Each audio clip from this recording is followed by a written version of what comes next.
Oh, that is a little one, isn't it? It is. It's a little one. You got a pocket? Yes, I have on this sort of. I think I got a pocket here somewhere. Thank you. I'm Hortense Smith. I've been Elder Smith's wife for nearly 22 years. Our spouses decided to go to the other side, so we decided to get even with them. And we surely have. We've had a glorious, wonderful experience together. I'm informed that you're from various places all over, not the world, but certainly all over the country. I think this is our first experience with people who met on the internet. I've watched my kids do that, but I've never been exposed to it. We're delighted to be with you today.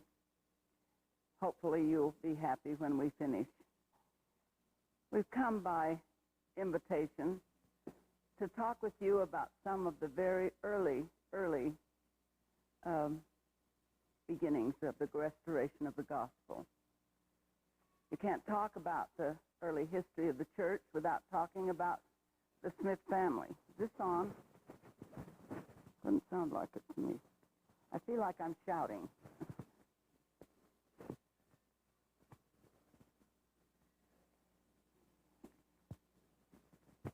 Well, we'll make it do. That family that was the host family of the restoration of the gospel. Joseph Smith Sr. and his wife, Lucy Mack Smith, had 11 children.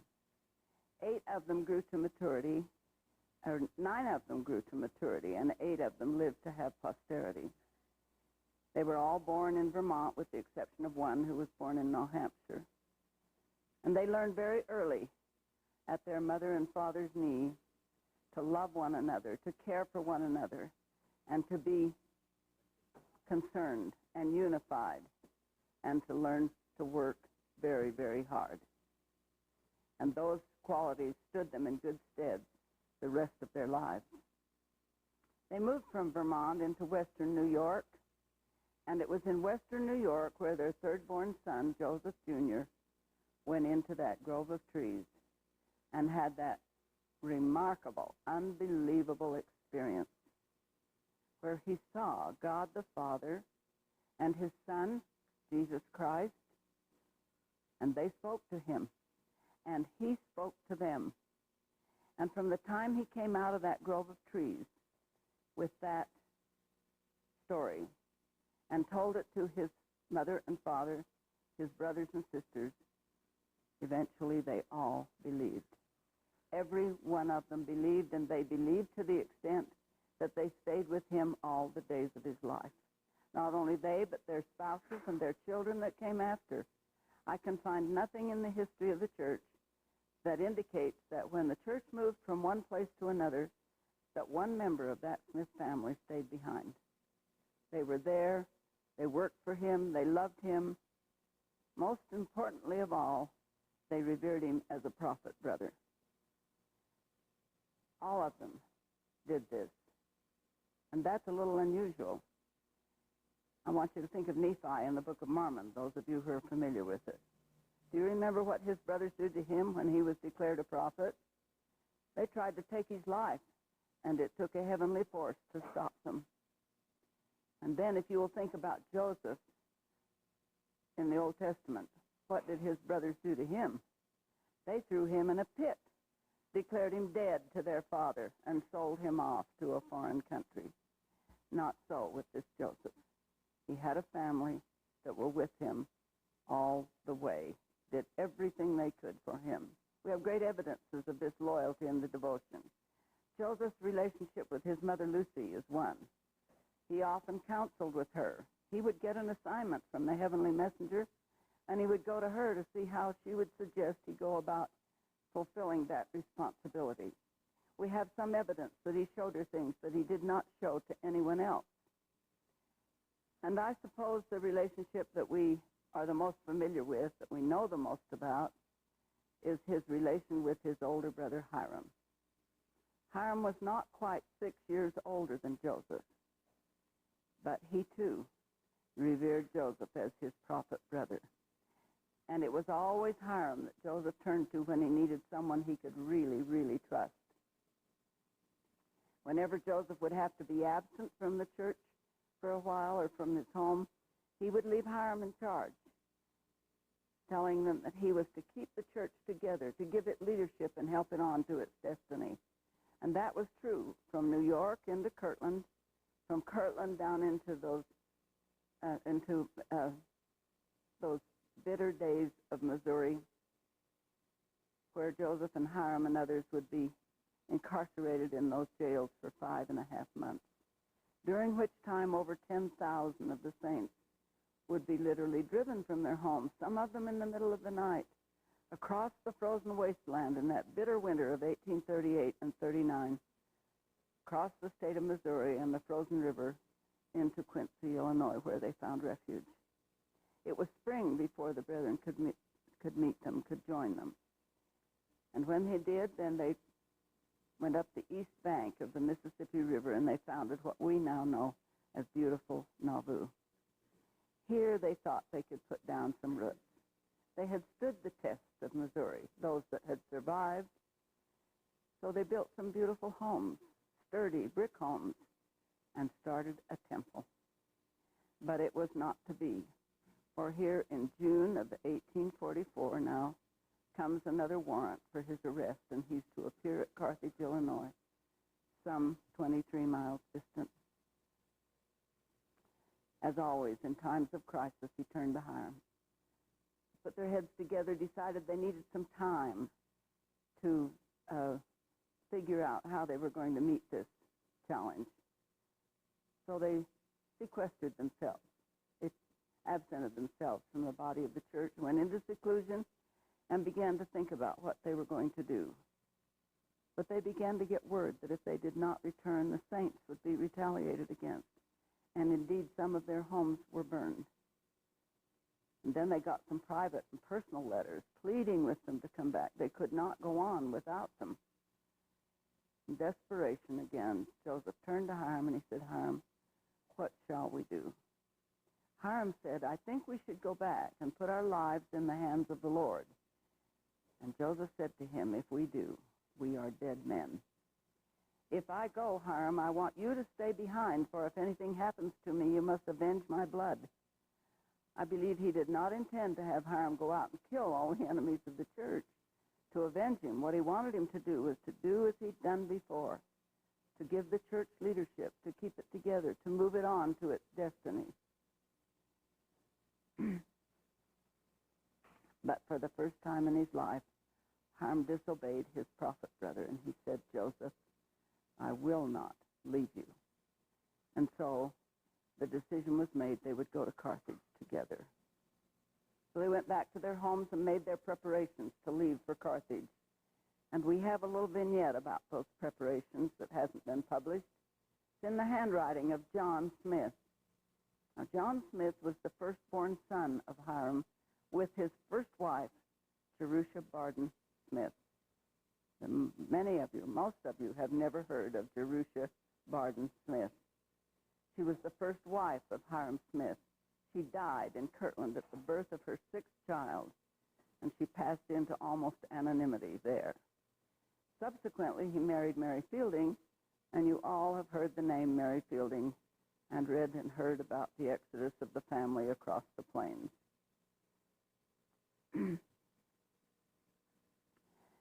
At any rate, this John was the oldest son. He was the firstborn son of Hyrum. He's the great-grandfather of Brother Eldred Smith. Because of that, he has some of his personal writings, and in those writings we find this little excerpt. He says that on that day, meaning the day they were going to Carthage, preparing to go, I saw my father come in the house and take his good watch out of his pocket and hang it on the peg by the washstand. And we brought with us this beautiful silver pocket watch, which John says he took out of his pocket and hung on the peg by the washstand, which means that he left it home. And then he writes, he went into the other room, changed his clothing, and put his older watch in his vest pocket. We have the older watch. And we handle it a lot differently because it's all in pieces. This watch, Hyrum, John said, he put in his vest pocket when he changed his clothing. And that's where it was, in the jail, when the mob stormed the stairs. And during the fracas, a bullet came from the back, struck Hyrum in the back, just at the waist, just above the hips, right on the side, pierced all of his clothing, went through his body to the front, and hit the face of this watch that was in that front vest pocket. Now, don't confuse this with John Taylor's watch. This is Hyrum Smith's watch. John Taylor's watch was hit from behind, and it saved the face, but the face of this is all gone. At any rate, we brought those for you to see. And then John writes, after he said he changed his clothing and put his older watch in his vest pocket, then he came out and said goodbye to the family. And then he writes very poignantly, I watched my father and my Uncle Joseph ride off down the road toward Carthage, and it was the last time that they were seen alive by the members of the family. There's a sequel to the story which involves another brother, which tells you of the love and devotion that these men have. I've often asked myself, how does a mother nurture boys that when they're grown they will die for one another? That's a good question. Samuel was just younger than Joseph. He didn't go to Carthage. He stayed behind, but he heard that his brothers were in terrible trouble. And so he got a conveyance and started off to go to Carthage to their aid. Was met by a mob of angry men who would not let him pass. He turned, rode into Nauvoo, traded for a faster horse, this time a racehorse, and probably taking a more circuitous route, he was able to outrun the mob, and he came into Carthage with that mob pursuing him at full speed just at the moment the deed had been done. When that mob stormed those stairs, of course, the brethren were on the other side of the wall, and Hyrum was near the door. We think pushing on the door with his head turned toward it like this, with his left side toward the door, because the mob fired through the panel in the door. Those of you who've been to Carthage have seen the hole in the panel in the door in Carthage. It struck Hyrum to the side of the nose, severing a large blood vessel, and he dropped to the floor and bled to death almost instantly. Joseph, then, seeing that his beloved brother was dead, went across the room to the window and went out the window, and his body was propped against the well. He probably was thinking to save the lives of Willard Richards and John Taylor, who were still alive, albeit John Taylor had been severely wounded in the room. At any rate, he went out the window and was shot. His body was propped against the well, and they were preparing to do further harm to that body. Remember, there was a price on his head in Missouri, and the history tells us that a large Missouri ruffian stood nearby with a big blade ready to collect that ransom.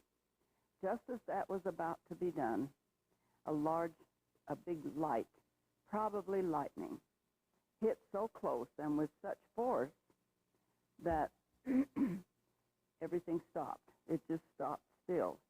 Simultaneous with that stroke of light comes Samuel, arriving with this mob of men behind him, and someone thinking he was leading the Nauvoo Legion to avenge the deaths of Joseph and Hyrum called out, "Here come the Mormons!" And that did it. They all fled. It left the scene completely, made it possible for them to retrieve the bodies of Joseph and Hyrum and to get John Taylor to a place of safety because he'd been wounded, and then for Willard Richards and Samuel and others to get the bodies back to Nauvoo. Now, what is not known about Samuel is that about 3 weeks before he made this arduous ride, his mother says 2 hours of arduous riding, he had injured himself in his side, probably a hernia, I don't know, some kind of an injury. And that day, 2 hours of that saddle pounding into that side opened it up even further. And his mother does record that he developed a pain in his side from which he never recovered.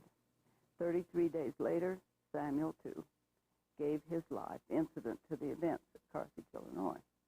We don't think of Samuel as a martyr because he wasn't there when it happened, but he died as a martyr just as surely as Hyrum did. in attempting to go to the aid of these very beloved brothers who were in such terrible trouble. Now, we brought these watches and some other artifacts for you to see today that belong to the family, with Brother Smith being the custodian of them. They include, and I've laid out on the counter here in a little rather confined space, the clothing that John said he changed into when he went into the other room. These are the clothes that he was wearing in Carthage when he was shot. Consists of a homespun linen shirt, a vest that's also back and lining of homespun linen. The front is silken linen and a design. Probably not homespun because they wouldn't have had a home loom to have done that. Then the pants are homespun wool serge. Not only are they homespun, which means they spun the thread and loomed it on a home loom, but they're all hand sewn. Every stitch in them is with a needle and thread. Remember, there was no such thing as a sewing machine. The sewing machine didn't even come on the market till 1860. All of civilization, I find, has been dressed with a needle and thread clear up to 1860. Isn't that amazing? At any rate, these are home stitched, and when you look at them, you'll want to pay a little attention to the beautiful work on them. Now, they also contain the blood stain and the bullet holes that he suffered in that terrible time. You'll find that the main blood stain is right here on the shirt in front of the right shoulder. Now, that's interesting because he was hit in the left of the face. That means, if logically at least, that his head had to have been turned in such a way that that blood came onto the right side. And there are some other blood stains around on the other shoulder, but the main stain is here. There is no other blood on the clothing except for the vest, which is right over this stain. Now, he was wearing the vest on top of the shirt, and that part of the vest that would have been over that has been cut away. Never has been with the clothing as long as it's been here. Probably because it was so caked that they couldn't save it at all. If they wanted to save the vest, they would have had to have thrown it away. So that's why that's cut out. You'll see that big cut in the vest there. But we have a bullet hole in the front of the vest where a bullet went in and came back out, and that lodged up under his chin. Then the bullet that I told you that came from the back and went through his body and hit the watch, there are two holes that are visible, one in the waist of the pants and one in the waist of the vest. And those two holes are made by the same bullet. And the shirt has one too, but it's on the table so you can't see that. But it went through his body, hit the face of that watch. Then there's one on the back of the right leg, and I've turned the leg of the trousers so you can see that big bullet hole on the back of the right leg. One on the front of the left leg. That makes 1, 2, 3, 4 bullet holes. Interestingly, there's not a drop of blood anywhere near them. No blood anywhere on them. The only reason for that is that his heart stopped with that first bullet. When your heart stops, no blood pressure, you do not bleed anymore. So it proves that he was shot those 4 times after his heart had already stopped. Now, we do want you to see them and to come and look at them carefully, and we'll stay after as long as you have the time to do that. We have 2 requests. One is, please do not touch them. Oil and acid on our hands is so destructive to material that if everyone that had seen these across this country and in Europe, it wouldn't have been here. They would have been gone long ago. Also, no flash pictures. If you want to take a picture, fine, no flash. 1 flash is worth 8 hours of direct sunlight and deteriorating qualities. So please don't use any flash on them or around them or anywhere near them, because that is very deteriorating. We figure that they're at the very least 160, maybe 165 years old.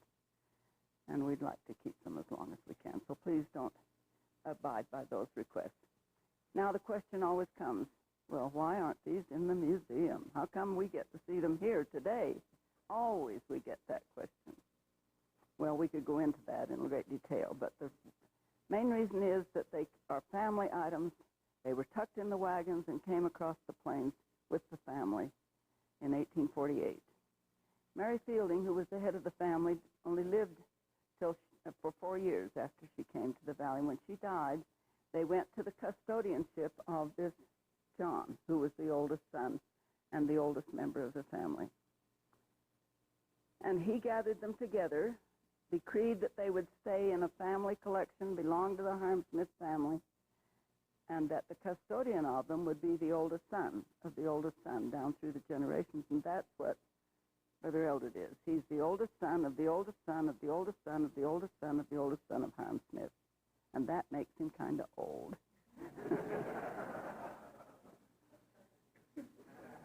I bet he's older than most of you think he is. Nevertheless, he's had them for years and years, and thousands of people have seen them, heard the story. It never would happen in a museum. Never would.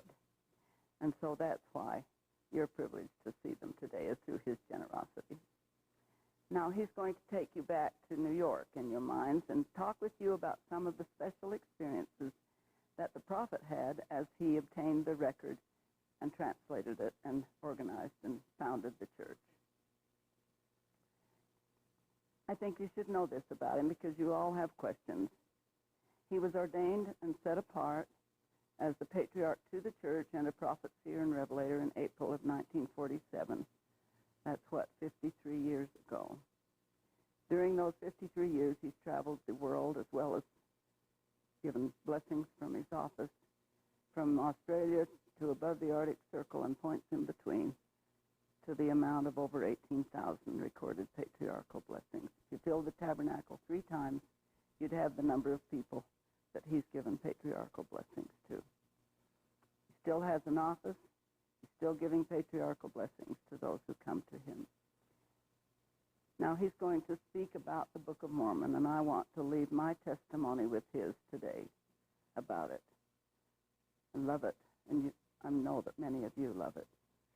I know, as many of you do, that it is exactly what it was purported to be, an ancient sacred record brought forth by the gift and power of God through an ordained prophet for the very purpose of having another testament to the divinity of our beloved Savior, Jesus Christ.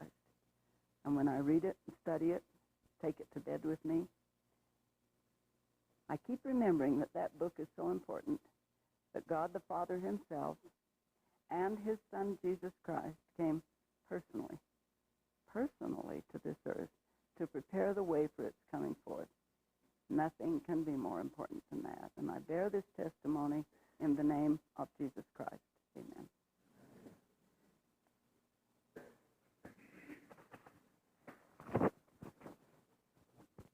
You want this? Well, he wants me to work because this makes the recording. Let me put it on for you. Put this in your pocket.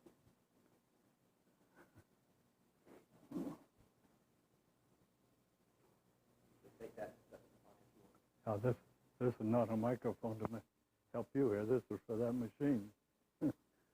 So if I don't talk loud enough, I have a kind of old man soft voice. So if you can't hear me and you want to hear, give me a signal, and I'll try to make it, do something about it. But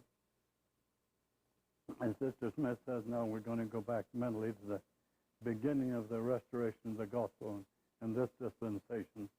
And the primary activity of the beginning was the coming forth of the Book of Mormon. Most of us, as we talk to our friends, or especially investigators about the Book of Mormon, we tell them that Joseph translated the Book of Mormon from Egyptian characters on gold plate. And then they may ask, well, did Joseph Smith know Egyptian back in those days? And then we usually counter, oh, but he had the Urim and Thummim. And what we do is sort of unconsciously give the Urim and Thummim all the credit, as if the Urim and Thummim had some special mechanical or scientific powers, to the extent that if you had the Urim and Thummim, it might help you with your business work or even your income tax or school work. Oliver Cowdery pretty much had the same idea until he had to learn the hard way that it didn't work. If you had the Urim and Thummim, it wouldn't do you any good unless the Lord wanted you to use it.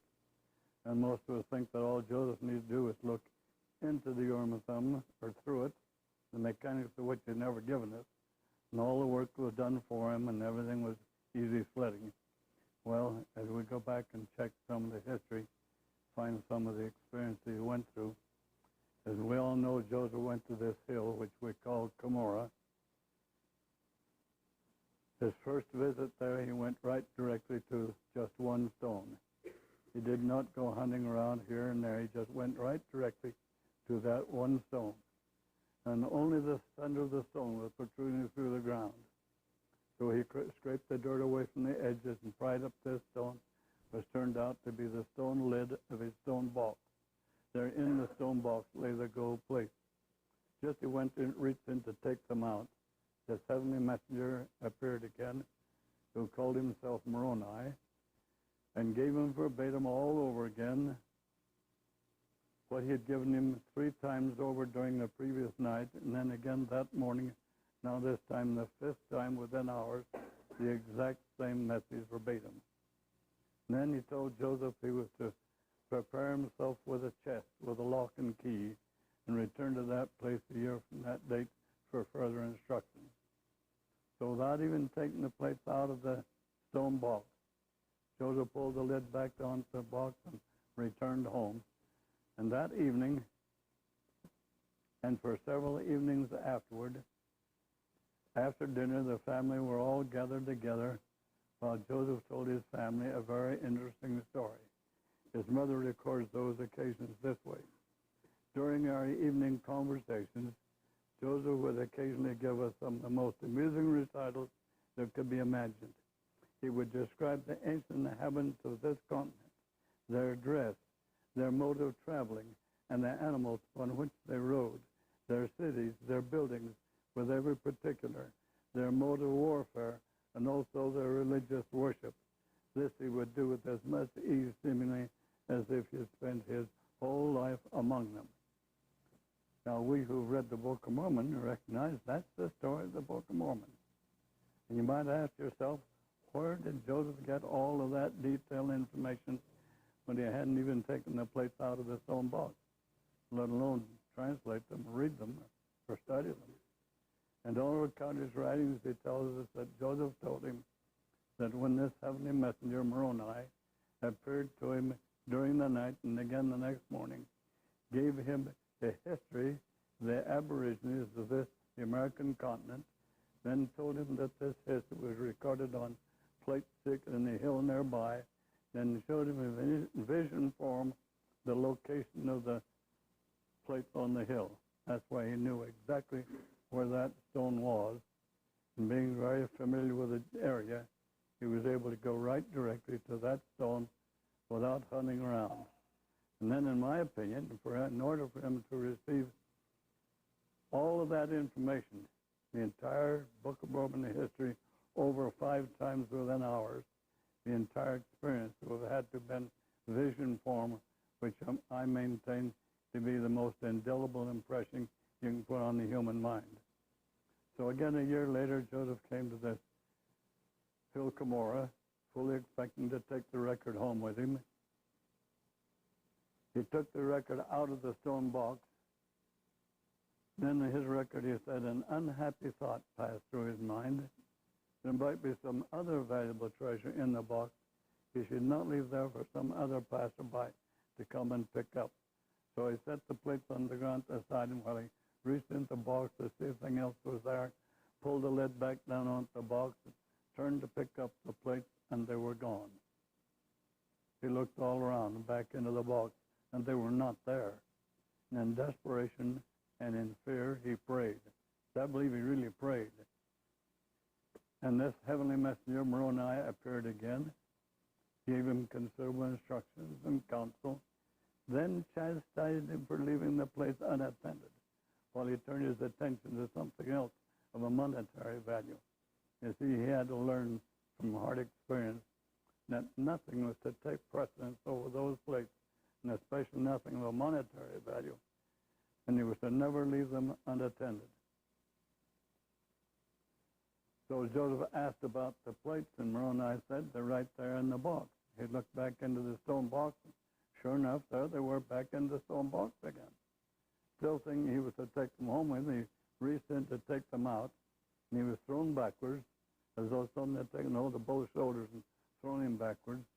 And Moroni, heavenly messenger, reminded him again he was to prepare himself with a chest, with a lock and key. And he was to learn to keep the commandments of the Lord, and then return again a year from that date for further instructions. Joseph said he could keep the commandments of the Lord. Moroni said, you think you can, but you have to prove it. Isn't that what life's about for all of us? To be tried and tested and proven. Some of us might think we're giving a little extra dose unnecessarily, but nevertheless, as the prophet Joseph is not going to escape those experiences, what makes us think we're going to. So each year for 4 years, Joseph came to the hill Cumorah and received instructions and counsel from this heavenly messenger.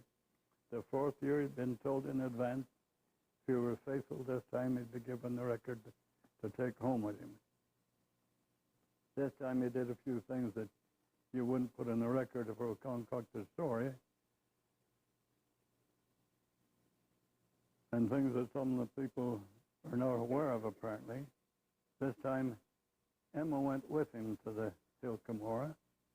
I find many members of the church even are not aware of that. Emma went with Joseph to the hill Cumorah in his last visit.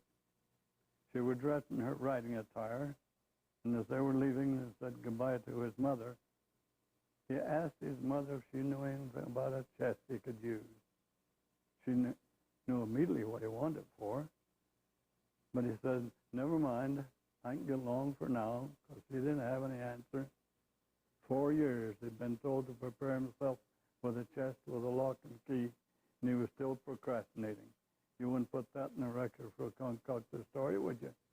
Besides that, he took Mr. Knight's horse and his carriage, who was there visiting, without his permission, to go meet the heavenly messenger. Then besides that, Emma went with him, and it wouldn't take the balance of the night to go 4 miles there, 4 miles back with a horse and carriage. This time it took longer than that. Emma stayed with the horse and carriage at the foot of the hill, alone, waiting for Joseph to come down off the hill, and he didn't come. She waited patiently, listening to the sounds of night and worrying, I suppose, like most women do. And Joseph didn't come till broad daylight. I've always said it's a good thing it wasn't my mother. She'd have gone up the hill after him, but not Emma. Emma waited patiently, and now Joseph came down off the hill in broad daylight with the plates wrapped in his linen jacket. He didn't have any place to put them when he got home with them. He might have been worrying about Mr. Knight, whose horse and carriage he had taken without his permission. But he stopped about 3 miles from home and went into a grove of trees. He found a partially decayed log. With his pocket knife, he cut away the bark and hollowed out the inside of the log and placed the plates inside the log and replaced the bark, and thus secreted him in this grove of trees. And when they returned home, they happened to come in when the men were out, but he met his mother, saw the concern on her face, and commented to her not to be alarmed, everything's all right, for I have a key. He showed his mother the Urim and Thummim. In the course of their conversation, he asked his mother again what he could do about a chest, as he had been instructed. It's time he's doing something about it now.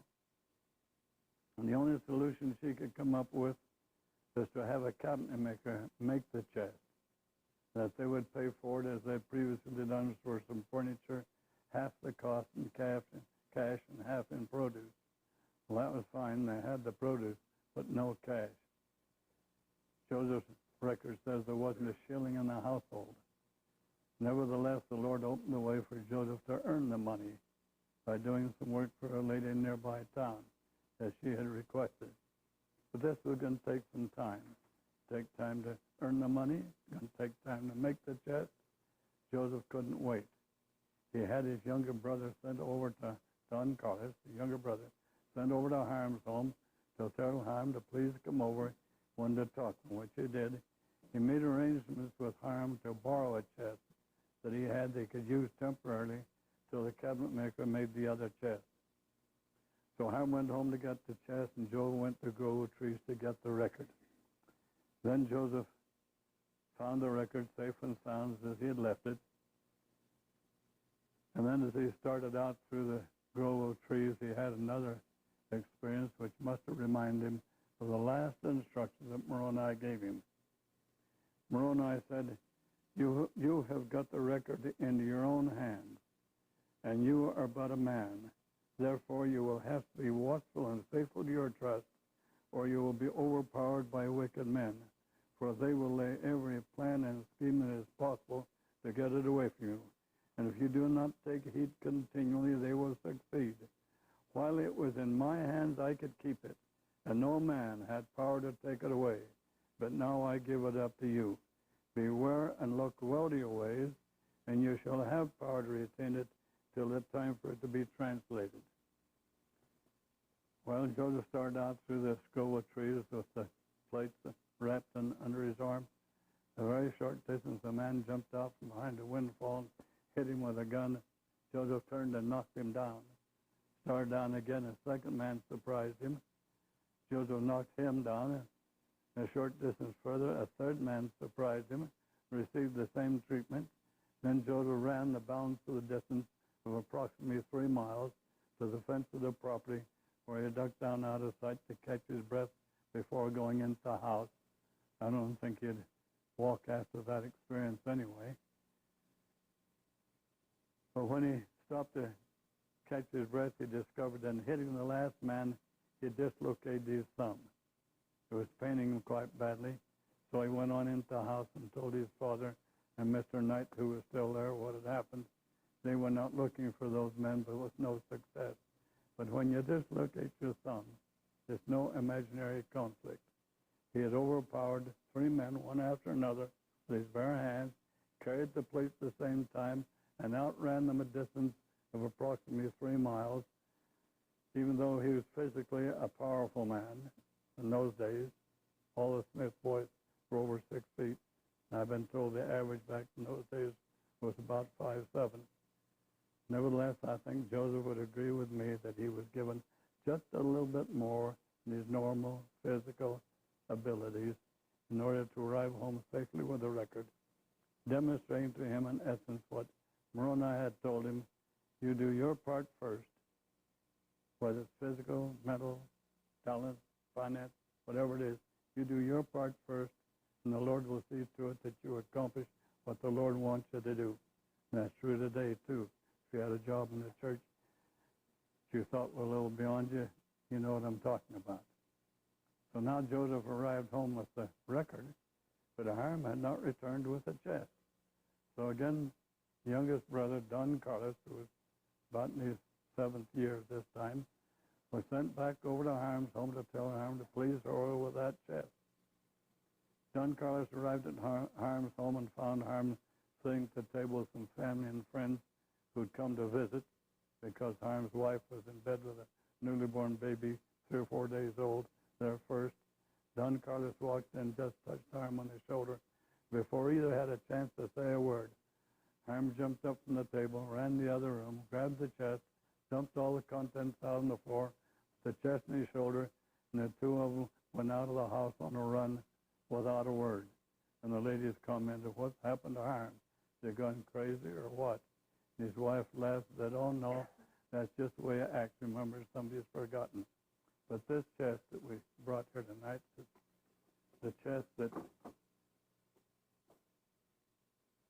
Joseph borrowed from Hyrum to put the gold plate, the breastplate, and the Urim and Thummim in. This was originally Alvin's toolbox. Alvin was the older brother who died just shortly after Moroni's first visit.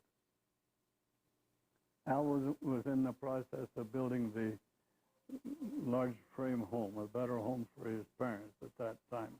They were living in the log building the church had just recently reconstructed. And when Alvin was dying, he turned over to Hyrum the responsibility of finishing the construction of that home. So with that assignment went the tool chest. It was what we'd call in those days a lap desk. It has the sloped front. I've seen several of this same design in the East. When it knew there'd be a good writing surface and a flat place for pen and ink, and put your architectural tools and drawings inside. his name on the edge right here. It's not very deep, but in my opinion, very good identification. Alvin carved out on the edge right here. It's been rubbed until it's just about worn off. So years ago, I thought maybe to preserve that identification, maybe I should take my pocket and have to cut it a little bit deeper. And that's reminded me of the story of George Washington's axe. You know, 2 new heads and 3 new handles, still George Washington's axe. So I left it alone. This is Alvin's own original carving in the edge here. Then also years ago, I thought, why did Joseph have a cabinet make another chest? It must have replaced this later somewhere. He had to return the plates back to Moroni when he finished the translation. He could return the chest back to Hyrum and saved all the effort and the time and expense of having another chest made. Years ago, I came to the conclusion, very likely, this chest was too large and awkward and cumbersome. You could put the gold plate, the breastplate, and the Urim and Thummim in approximately 1/3 of the inside of this chest. And incidentally, many of the so-called replicas of the plates that I've seen won't go in the chest. And some of the drawings of the breastplate is out of question. Wouldn't possibly go in the chest. So the question always rises as to the description of the plates and items they put in the chest. Joseph's description, he says, these records were engraved on plates which had the appearance of gold. Each plate was nearly 7 by 8 inches in width and length, being not quite as thick as common tin. They were filled on both sides with engravings in Egyptian characters and bound together in a volume as the leaves of a book, and fastened at one edge with 3 rings running through the whole. This volume was something near 6 inches in thickness, a part of which was sealed. The characters or letters upon the unsealed part were small and beautifully engraved. The whole book exhibited many marks of antiquity in its construction, as well as much skill in the art of engraving. Remember, no one ever measured the plate, so these dimensions would be mental measurements. And if you read the other measurements, there could be typos or something else, because I don't know who else would know more about the size of them than Joseph himself. And this is his record. Another thing, 2 reasons why I like it. Like these measurements, they fit the chest nicely. The deepest part on the inside of the chest here, 6 1/4 inches. And the inside measurements is 14 1/4 by 16 1/4. Double 7 is 14, double 8 is 16, so you could put the plates with the rings under the deeper part, and they would literally fit in 1/4 inside the chest very nicely. Then another thing is easy to remember, just 6, 7, and 8. 6 high, and the plate 7 by 8 in width and length. So then there was also the Urim and Thummim. Joseph record says, with the records was found a curious instrument called by the ancients the Urim and Thummim, which consists of 2 transparent stones clear as crystal, set in the 2 rims of a bow. This instrument was used in ancient times by the seers, and through it they received revelation of things distant, of things past and future. You remember when Joseph first got the plates, he did not take them directly home. He left them in the grove of trees. But when he got home, he showed his mother the Urim and Thummim. And she records that occasion this way. I knew not what he meant, but took the article of which he spoke into my hand, and upon examination found that it consisted of 2 smooth 3-cornered diamonds set in glass, and the glass were set in bows which were connected with each other in much the same way as old-fashioned spectacles. He took them again and left me, but said nothing respecting the record. Of course, the record at that time was out in the grove of trees. We have to make some modification to her description. She called them diamonds, and Joseph called them stones clear as crystal.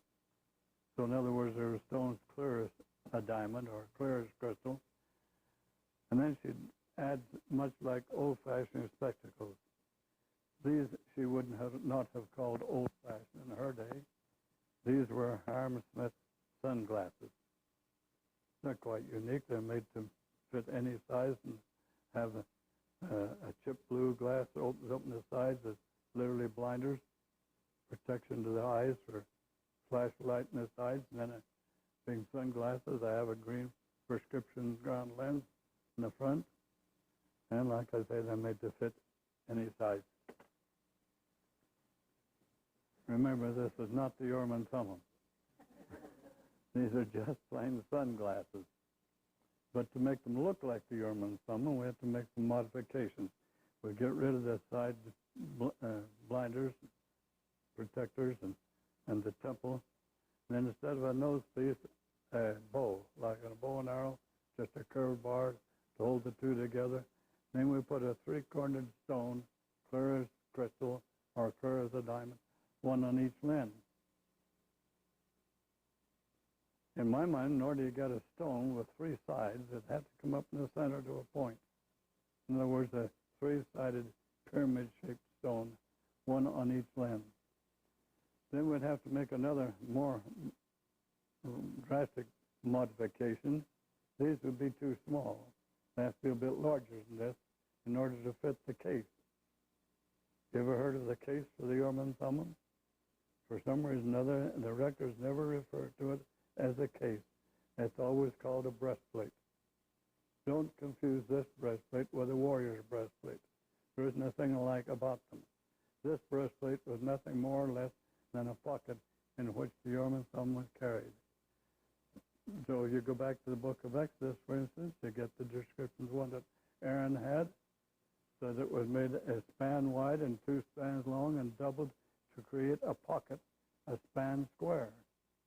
And on the face of it was fastened 12 precious gems, one for each tribe of Israel. The tribe of Israel engraved on the stone. And then a strap on each of the 4 corners to fasten onto the body. And whether the one Joseph had was the same one or not, we don't know. But like these other things, Joseph showed the breastplate to his mother, like Sister Smith said. He showed a number of things to her that he didn't show to anybody else. And likewise, she described the experience. You see, her record says, he handed me the breastplate spoken of in his history. It was wrapped in a thin muslin handkerchief. I heard some put in their coat this, and then they put in parentheses, like a small scarf. No, it was just a plain handkerchief, so thin that I could feel its proportions without any difficulty. It was concave on one side and convex on the other, and extended from the neck downwards as far as the center of the stomach of a man of extraordinary size. It had 4 straps of the same material for the purpose of fastening it to the breast, 2 which ran back to go over the shoulders, and the other 2 were designed to fasten to the hips. They were just the width of 2 of my fingers, for I measured them. And they had holes in the end of them to be convenient in fastening. After I'd examined it, Joseph placed it in the chest with the Urim and Thummim, and that would have been this chest. So the breastplate would be about a span square, or 9 inches, 9 or 10 inches square. A pocket, made double, a pocket in which the Urim and Thummim was carried and strapped onto his chest. Joseph's mother says he wore it on his person practically all the time. He strapped onto his chest, whether it had the 12 gems on or not, whether it was the same one or not, doesn't matter. So 1 or 10 made for the same purpose, under the direction of the same designer, they would be quite similar, if not identical, in appearance. And as she said, he wore it on his person practically all the time, strapped onto his chest, under his shirt, of course, with the Urim and Thummim in it, by which he was always warned any time the plates were in danger.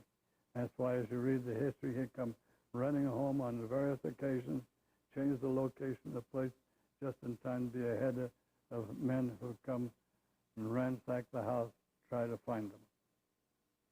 He was always ahead of them, changed the location before they got there, and because he was wearing the breastplate with the Urim thumb in it, strapped onto his chest. Well, he had all the equipment he needed now. He had the plates. He put them in one corner of the chest, put the Urim thumb inside the breastplate, put the breastplate on top the plates up next to the rings, and you're only in about a 9 or 10 inch square in the corner of that chest. And so then he started to learn to use the Urim Thummim. He copied characters from the plates onto sheets of paper, just as they appeared on the record. Then he started to translate some of those characters on those sheets of paper. Then later on, he used some of those sheets of paper to give to Martin Harris to strengthen his testimony before he became his scribe, which is a good faith-promoting story of itself. Then he, as he learned to use the Urim Thumb, he started to translate himself, but that was too slow and arduous a process. He wanted somebody to do the writing for him, so who did he call on? His right arm, Emma. Emma was his first scribe. She couldn't stay with him. When Martin Harris came into the picture and became his scribe and took down 116 pages of transcription. Then Martin Harris' wife became a bit obnoxious. She would insist on having something to do with it, having a part of the program, but that was not to be. They inquired of the Lord but got a negative answer. But Martin Harris was not satisfied. After 3 requests, Martin Harris was given permission to take the transcription home and show the transcription to 5 named members of the family, and them only. Martin Harris violated that trust, showed them to many others. The result was, as you know, they became stolen or lost, and probably to this day lost or destroyed. And this is a tragic time in Rob's experience. All he had done up till now was gone for naught. He blamed himself. He said he should have listened to the heavenly messenger the first time. But after coaching his mother, the gift was restored to him again. And he was told not to retranslate that which he had done, given good reason for not doing so. He was told to take the small plates of Nephi, translate from them, and then continue where he left off. So as you read the Book of Mormon, up to the words of Mormon is a direct translation from the small plates of Nephi. And then Mormon's abridgment takes over up to the time he turned the record over to his son Moroni. Moroni added an abridgment of the Jaredite record and added his, sealed them up, hid them in the hill we call Cumorah, turned them over to the prophet Joseph in this dispensation. So now Joseph had to start all over again. Martin Harris was no longer eligible to be a scribe. Emma then started to write again, but she couldn't stay with him. Oliver Carter was introduced to Prophet Joseph on the 5th of April. Before that, a total stranger. 2 days later, just 2 days that Joseph had known Oliver Carter, he took Oliver Carter when he was confident to be his scribe. Oliver Carter took down the dictation as Joseph would dictate it to him and write it in longhand with an old-style quill pen, and then read aloud back to Joseph that which he'd written, and completed the balance of the translation before the end of June of the same year, less than 3 months' time. It takes most of more than 3 months to read it, let alone read it aloud twice and write it in longhand. A miraculous accomplishment of itself. It's no wonder the heavenly messenger told the 3 witnesses and the 8 witnesses, this is the most exact and correct record you have, because it comes to you through the gift and power of God. He might as well have said, and not as a result of a mechanical or scientific stone called a Urim Thummim. When the gift was restored after losing 116 pages, the heavenly messenger could have told Joseph, all right, you learned to use the Urim Thummim now. Joseph said on one occasion he had to go home, make peace with his wife before it would work. Other times he had to go out by himself and commune with the Lord and get in tune to the Spirit. If he was sufficiently in tune to the Spirit, he could use another stone. He said he found these diggings, which he said had the same quality. Or he could even translate without a medium, without the Urim and Thummim, which he did during part of the time. So it's no wonder the Book of Mormon is exactly what it was purported to be. Will do more for us to get the blessings of the gospel if we read it and study it and learn to live in accordance to this teaching than anything else we have. And help us to get the blessings of the gospel, even the blessings of salvation, exaltation, if we'll study it, learn to live in accordance to this teaching. I so testify in the name of Jesus Christ. Amen. Amen. I always guarantee to wake up anyone I put to sleep.